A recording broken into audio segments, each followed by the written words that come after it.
రాహు కేతులు రాశి మారడంతో 18 సంవత్సరాల తర్వాత రాహువు మీనాన్ని వదిలి కుంభరాశికి, అదేవిధంగా కేతువు కన్యా రాశిని వదిలి సింహరాశిలో స్థితి పొందడం వల్ల సింహరాశి వారికి ఎలాంటి ఫలితాలు ఇవ్వబోతున్నారు, రెమెడీస్ ఏమిటి, ఎలా ఉండబోతుందో చూద్దామండి. శనివత్ రాహువు కుజవత్ కేతు అంటారు. శని రాహులాగా యాక్ట్ చేస్తారు, సో ఈ యొక్క కేతువు కుజుడిలాగా యాక్ట్ చేస్తూ ఉంటారండి.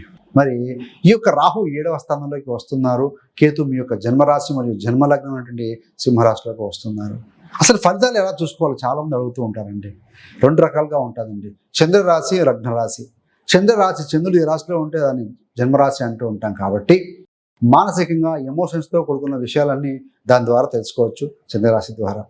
లగ్న రాశి నుండి ఫిజికల్గా జరిగే ఈవెంట్స్, దశలను బట్టి జరిగే ఈవెంట్స్ అన్ని కూడా లగ్నాన్ని బట్టి చూసుకోవాలి.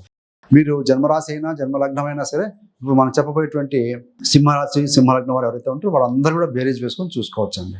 మరి రాహు 7వ స్థానంలోకి వచ్చారు.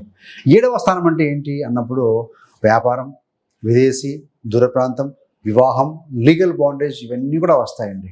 అంటే 7వ స్థానంలో రాహు ఉన్నారు. సో కొత్తగా డిఫరెంట్గా బిజినెస్ స్టార్ట్ చేయడం, కొత్త వ్యాపార భాగస్వామిని డిఫరెంట్ రిలీజియన్, డిఫరెంట్ క్యాస్ట్ వారిని ఎంచుకోవడం ఇలాంటివి జరుగుతుంది. ఆ రాహువు తన పంచమ, సప్తమ, నవమ దృష్టి చేత 11వ స్థానం మీద, రాశి మీద మరియు 3వ స్థానం మీద దృష్టి పెడుతూ ఉంటారు.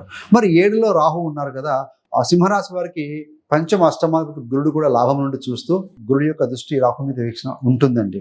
సో రాహు ఇంపాక్ట్ చెడు ఫలితాలు ఇవ్వకుండా గురుడు యొక్క శుభదృష్టి చేత వీక్షణతోటి మంచి ఫలితాలే, పాజిటివ్ అవుట్కమ్ ఇచ్చే విధంగా ఉంటుంది. అంటే డిఫరెంట్ థింకింగ్ ఉంటుంది. ఎక్స్పోర్ట్ ఇంపోర్ట్ బిజినెస్ చేసే వారికి బాగుంటుందని చెప్పాలి.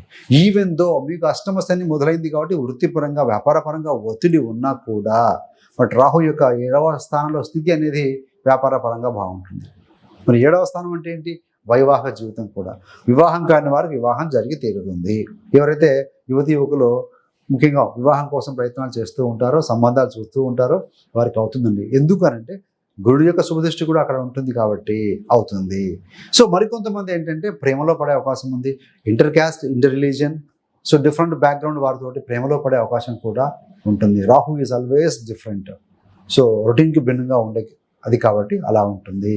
మరి 3వ స్థానం మీద దృష్టి పెడుతూ ఉన్నారు. వృత్తిలో ఎలా ఉంటుందంటే అష్టమ శని మొదలైంది, రాహు 8 నుంచి 7కి వచ్చాడు, శని 10వ స్థానాన్ని చూస్తూ ఉంటారు. సో ఇలాంటి కాంబినేషన్ అన్నింటి వల్ల ఏంటంటే ముఖ్యంగా వృత్తిలో మార్పులు చేర్పులు చోటు చేసుకునే అవకాశం ఉంది.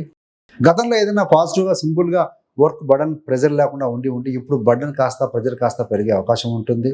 అది మీ కొలీగ్ లేకుంటే నేబర్ లీవ్ పెట్టినా, మీ దగ్గర స్ట్రెంత్, ఆఫీస్లో స్ట్రెంత్ తగ్గిన భారం కావచ్చు. మరికొంతమంది చేంజ్ అనేది కూడా ఇండికేట్ చేస్తుంది. వారి యొక్క జన్మజాతక చక్రాన్ని బట్టి కూడా చెక్ చేసుకోవాల్సిన అవసరం ఉంటుంది.